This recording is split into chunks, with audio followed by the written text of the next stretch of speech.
नमस्कार बच्चों। कक्षा 6 दिव्यांजलि संस्कृत पाठमाला प्रथम नम्मा चैप्टर कर्ता कारकः संबोधनम च। पिछले अध्याय में हमने यह पढ़ा था कि कारक क्या होते हैं, ये कितने प्रकार के होते हैं, उनका परिचय पढ़ा था। कर्ता कारक का ही रूप है, ये प्रथमा विभक्ति है जो कि हमने पहले पढ़ा था। अब कर्ता कारक क्या होता है ये समझते हैं। प्रस्तुत पाठ में कर्ता कारक एवं संबोधन का अध्ययन किया जाएगा। कर्ता शब्द वाक्य में किसी को बुलाने के लिए संबोधन का प्रयोग करता है, अतः हम इन दोनों कारकों का अध्ययन साथ साथ ही करेंगे। कर्ता होता क्या है ये समझिए। क्रिया को स्वतंत्र रूप से करने वाले को कर्ता कहते हैं। जो कार्य को करता है वह कर्ता कहलाता है। जैसे कोई बुक पढ़ रहा है तो कौन बुक पढ़ रहा है वह कर्ता होगा। कर्ता क्रिया को स्वतंत्र रूप से करने वाले को कर्ता कहते हैं। जैसे अशोकः पाठं पठति, अशोक पाठ को पढ़ता है। तो यहाँ पठति क्रिया को करने वाला अशोक है, इसलिए यहाँ कर्ता है। यहाँ पर कर्ता कौन हुआ? अशोक। पाठ को कौन पढ़ रहा है? अशोक। तो कर्ता यहाँ पर अशोक होगा। क्रिया को करने वाला कर्ता कहलाता है। कर्ता कारक के लिए प्रथमा विभक्ति का प्रयोग किया जाता है। इसका चिन्ह ने होता है। कर्ता शब्द संज्ञा या सर्वनाम कोई भी हो सकता है। यह संज्ञा हो सकती है, सर्वनाम हो सकती है, कोई भी कर्ता हो सकता है। इन कर्ताओं का प्रयोग किस प्रकार से किया जाता है ये समझिए। जैसे रूपाणी, एक वचन, द्विवचन, बहुवचन, पुल्लिंग। बालकः, बालक ने, इसका चिन्ह क्या हो गया?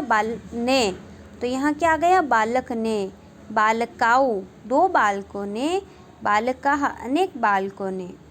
एक वचन में एक व्यक्ति के लिए, दो वचन में दो व्यक्तियों के लिए आएगा और बहुवचन में अनेक व्यक्तियों के लिए आएगा। स्त्रीलिंग में बालिका ने, तो बालिका, बालिके, बालिकाः, एक बालिका के लिए, दो बालिकाओं के लिए और अनेक बालिकाओं के लिए। पुल्लिंग में फलम, फले, फलानि, एक फल ने, दो फलों ने, अनेक फलों ने।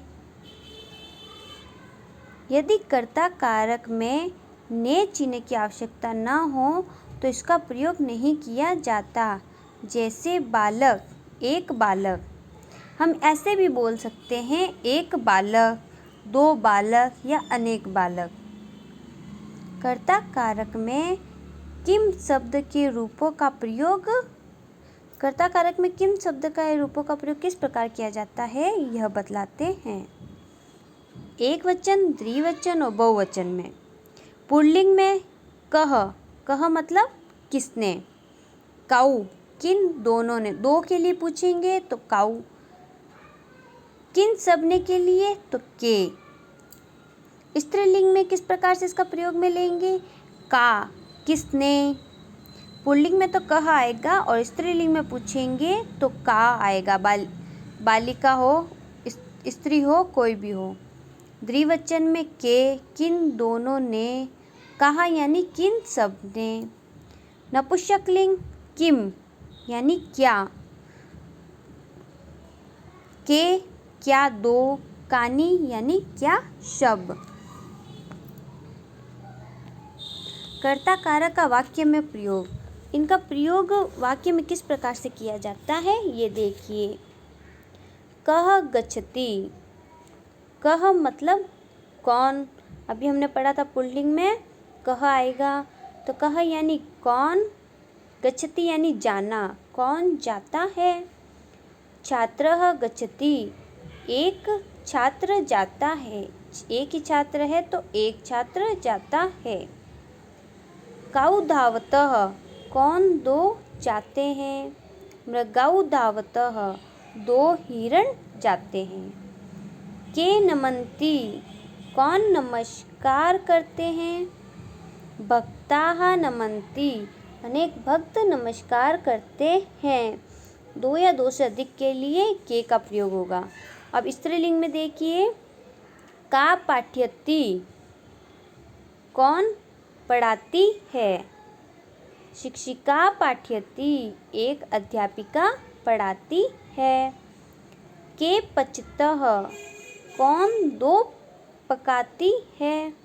ललने पचतः, दो औरतें पकाती है।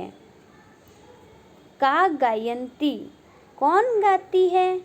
गायिका गायन्ति, अनेक गायिकाएं गाती है। किम पतति, क्या गिरता है? किम यानी क्या, पतति यानी गिरना, क्या गिरता है? पत्रम पतति, एक पत्ता गिरता है। के भ्रमतः, कौन दो घूमते हैं? चक्रे भ्रमतः, दो पहिए घूमते हैं। कानि विक्षन्ति, क्या लिखते हैं? क्या खिलते हैं? विक्षत यानी खिलना। पुष्पाणि विक्षन्ति, अनेक फूल खिलते हैं। ये देखिए, संबोधनम, किसी को अपनी ओर बुलाना या दूर से पुकारना संबोधन कहलाता है। किसी को जब हम बुलाते हैं या दूर से ही उसको आवाज़ देते हैं तो उसको संबोधन कहते हैं। इसके चिन्ह हे हरे वो होते हैं, जैसे हे बालक त्वं कुत्र गच्छसि। हे बालक यानी अरे बालक, त्वं तुम, कुत्र यानी कहाँ, गच्छसि यानी जाना, तुम कहाँ जा रहे हो। संबोधन रूपाणी, हे बालका, हे बालकाऊ, हे बालकाः, हे एक बालक, हे दो बालकों, हे अनेक बालकों। स्त्रीलिंग में हे बालिके, हे बालिके, हे बालिकाः, हे एक बालिका, हे दो बालिकाओं, हे अनेक बालिकाओं। नपुंसकलिंग में हे फल, हे फले, हे फलानि, हे एक फल, हे दो फलों, हे अनेक फलों। तो इस प्रकार से संबोधन का इसमें प्रयोग में लेते हैं। संबोधन के वाक्य क्या हो गए? जैसे वार्तालाप है यहाँ पर। पहली गीता, हे रचने त्वं कुत्र गच्छसि, कि हे रचना तुम कहाँ जा रही हो? तो रचना कहती है हे गीते अहम विद्यालयं गच्छामि। रचना गीता को कहती है मैं विद्यालय जा रही हूँ। त्वं किम करोषि, अब वो वापस पूछ रही है कि तुम क्या कर रही हो? तो गीता कहती है हे रचने अहम पाठं स्मरामि, कि हे रचना मैं पाठ को याद कर रही हूँ। अधुना अहम अपि चलामि, मैं भी विद्यालय चलूँगी। दूसरी वार्तालाप है विपिनः, हे अशोक त्वं किम करोषि। विपिन अशोक को कहता है तुम क्या कर रहे हो? अशोक अहम तरामि। हे विपिनः किम त्वम् अपि गच्छामि, कि हे अशोक तुम क्या कर रहे हो? तो वह कहता है आम्र अधुना आवाम तरावः। प्रथमा विभक्ति तथा संबोधन के रूप एक वचन में अलग अलग होते हैं, परंतु द्विवचन तथा बहुवचन में समान होते हैं। प्रथमा विभक्ति तथा संबोधन के रूप एक वचन में अलग अलग होते हैं, द्विवचन में एक समान होंगे। प्राह नपुंसकलिंग शब्दों के संबोधन रूप प्रयुक्त नहीं होते। अम्बा शब्द का संबोधन एक वचन का रूप है हे अम्ब होता है। शब्दार्थ देखिए इनके। भक्ताः यानी अनेक भक्त, ललने दो औरतें, स्मरामि याद कर रहा हूँ, पुष्पाणि यानी फूल, शिक्षिका यानी अध्यापिका, अधुना यानी अब, मृगो, दो हिरण करोशी कर रहे हो। अम्पी यानी बी, पत्रम यानी पत्ता, गायिका यानी गायिकाएं, चक्रे यानी दो पहिए, आवाम हम दोनों, आम यानी हाँ।